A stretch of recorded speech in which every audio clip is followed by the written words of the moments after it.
Mari kita mulai ngaji kita untuk di episode hari ini. Kita buka Al-Qur'annya. Kita ambil surat An-Nisa ayat 14. A'udzubillahi minasyaitonir rajim.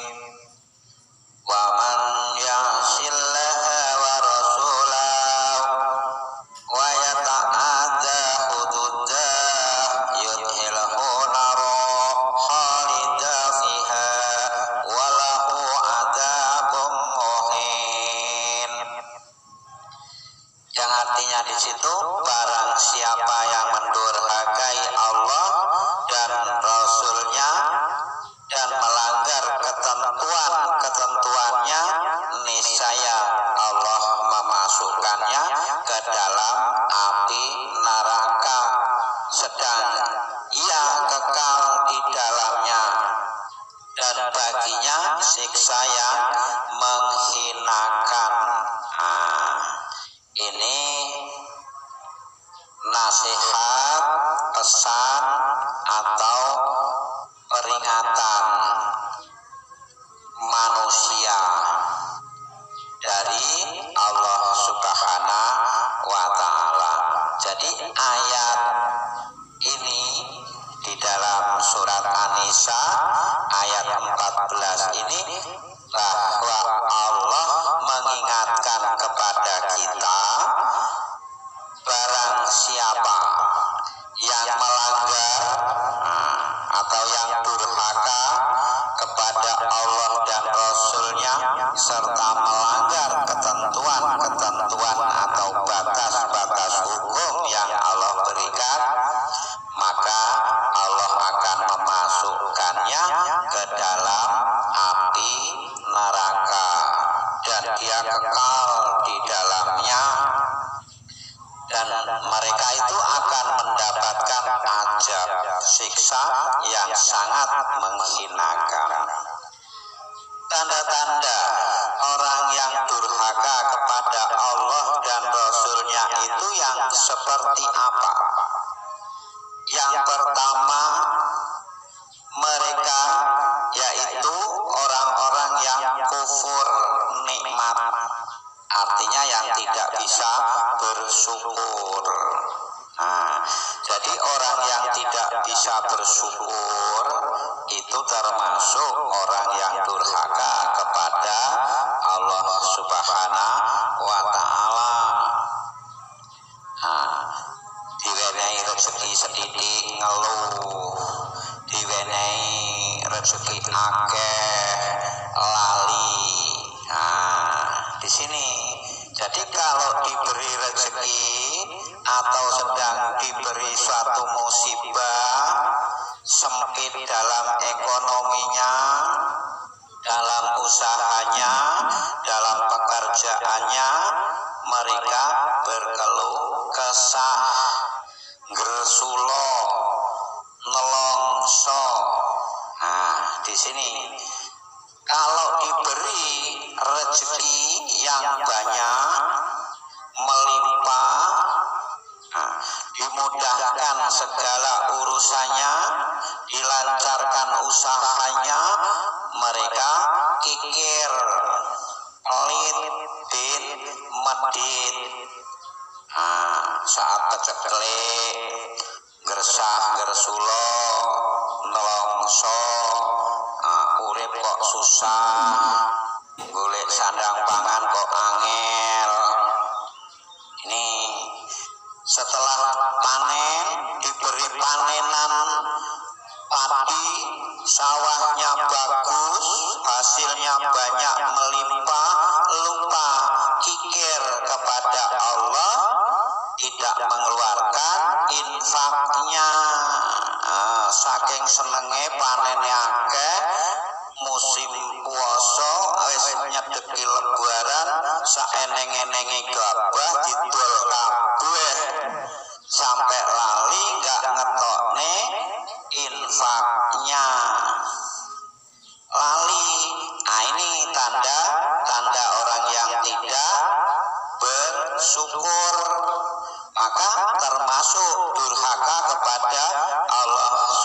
Subhanahu wa taala. Karena melanggar perintah Allah yang mana di situ dijelaskan dalam Al-Qur'an surat Al-Baqarah ayat 3, alladzina yu'minuna bil ghaibi wa yuqimunas sholata wa mimma razaqnahum yunfikun. Mereka yang iman kepada yang gaib, melaksanakan sholat dan menginfakkan sebagian rezeki yang Allah berikan kepada mereka. Nah, ini perintahnya Allah itu yang iman kepada Allah dan akhirat melaksanakan sholat serta menginfakkan sebagian rezekinya yang Allah berikan kepada mereka. Jadi Allah itu sudah memberikan rezeki yang melimpah, yang banyak melalui panenan padi, panenan singkong, panenan sawit, panenan karet, jagung, dan lain sebagainya. Bahkan dilancarkan rezekinya dari usahanya, dagangnya, bahkan diberi kedudukan, jabatan, mendapatkan gaji, tapi tidak mau mengeluarkan infaknya 2,5%-nya, maka mereka itu termasuk orang yang durhaka kepada Allah Subhanahu wa taala. Sini jadi kalau merasa bahwa semua itu pemberian Allah, inna a'tainakal kautsar fasholli li rabbika wanhar inna syani'aka huwal abtar. Inna a'tainakal kautsar, sungguh aku telah memberikan nikmat yang banyak kepadamu. Jadi nikmat Allah itu sudah diberikan kepada manusia melalui rezeki, yaitu panenan padi, sawit, karet, singkong, jagung, lan sak piturute, serta melalui perdagangan, melalui gaji dari kerja dalam pejabat wakil rakyatnya. Itu semua pemberian Allah, maka membagikannya sebagian rezeki 2,5%-nya. Artinya kalau kita panen dapat 1 ton, kalau diambil 2,5% cuma 25 kilo. Kalau dapat 4 ton berarti cuma 1 kintal. Ini yang wajib dikeluarkan, infakkan. Yang mana yang harta diinfakkan itulah yang asli milik kita, yang akan menolong kita nanti di akhirat sana. Karena kita tidak mengeluarkannya, harta itu, maka termasuk menghardik harta fakir miskin. Celaka, masuk neraka. Ini tanda-tanda orang yang durhaka kepada Allah dan Rasul-Nya. Tanda-tanda orang yang durhaka kepada Allah dan Rasul-Nya yang kedua, yaitu yang meninggalkan sholat 5 waktunya. Jadi orang yang meninggalkan sholat 5 waktunya itu termasuk orang yang durhaka kepada Allah dan Rasul-Nya. Karena sholat itu merupakan perintah Allah, yaitu tadi di dalam surat Al-Kautsar, fasholli li rabbika wanhar, laksanakanlah sholat karena Tuhanmu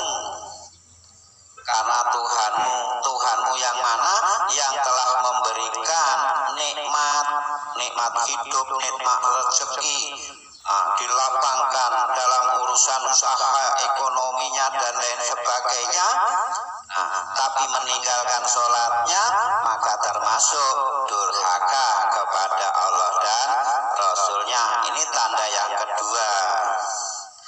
Dan tanda yang ketiga, orang yang meninggalkan puasa di bulan Ramadan karena tidak mau dipanggil Allah. Jadi mengabaikan seruan panggilan Allah yang mana dalam Al-Quran surat Al-Baqarah ayat 183, ya ayyuhalladzina amanu kutiba alaikumusiyam kama kutiba alal ladzina min qablikum la'allakum tattaqun. Di sini, wahai orang-orang yang beriman, laksanakanlah puasa sebagaimana orang-orang yang sebelum kamu, mudah-mudahan kamu menjadi orang yang takwa. Ini perintah Allah kepada orang-orang yang beriman untuk melaksanakan puasa di bulan Ramadan, tapi mereka tidak mau melaksanakannya karena alasannya sibuk kerja, karena alasannya badannya sakit, karena alasannya repot lan sakiturutnya, karena banyak alasannya. Maka mereka itu nanti yang akan menjadi penghuni daripada neraka jahanam. Di situ maka mari kita belajar untuk ngaji walau hanya satu ayat. Kalau kita pelajari ayatnya, kita pahami makna dan terjemahannya, kemudian kita tahu akan petunjuk Allah yang sehingga kita bisa mengamalkannya, yaitu melaksanakan apa yang diperintahkan Allah Subhanahu wa ta'ala lewat ayat-ayatnya. Kalau kita cuma membaca tanpa kita mempelajari ayat-ayat yang kita baca, tentunya kita tidak akan mendapatkan petunjuk yang sehingga kita tidak bisa mengamalkannya, maka buta tidak bisa membedakan mana yang hak dan mana yang batil, dan tidak bisa membedakan mana yang haram, mana yang halal. Jadi halal haram dimakan, dikerjakan. Nah, orang-orang yang seperti ini yang akan celaka karena akan menjadi penghuni neraka jahanam karena melanggar batas hukum yang telah diberikan Allah Subhanahu wa ta'ala. Bapak, Ibu, kaum muslimin muslimah rahimakumullah. Oleh karena itu, mari kita tepati apa yang Allah perintahkan kepada kita. Dan tanda-tanda orang yang durhaka kepada Allah yang keberapa tadi? Pertama, mereka yang meninggal, yang tidak jaga infak, yang tidak sholat, yang tidak bersyukur. Terus kemudian orang yang durhaka kepada Allah, yang melanggar hukum Allah, yaitu yang tidak mengeluarkan zakatnya. Jadi kalau punya harta yang tertimbun selama 1 tahun, dilalah pas bulan Ramadan mendekati Lebaran, kita masih nimbun gabah sebanyak 2 ton atau 3 ton atau 1 ton, itu tidak dikeluarkan zakatnya. Atau punya simpanan uang pada bulan Ramadan sudah mau lebaran, ada simpanan uang 1 juta, 2 juta, 3 juta sampai 10 sampai 20 juta, tidak dikeluarkan zakatnya. Atau punya hewan yang sudah 40 ekor belum tidak dijakati, nah itu termasuk orang yang durhaka kepada Allah karena melanggar batas-batasnya, sebagaimana dijelaskan dalam Al-Quran surat Al-Baqarah ayat 110,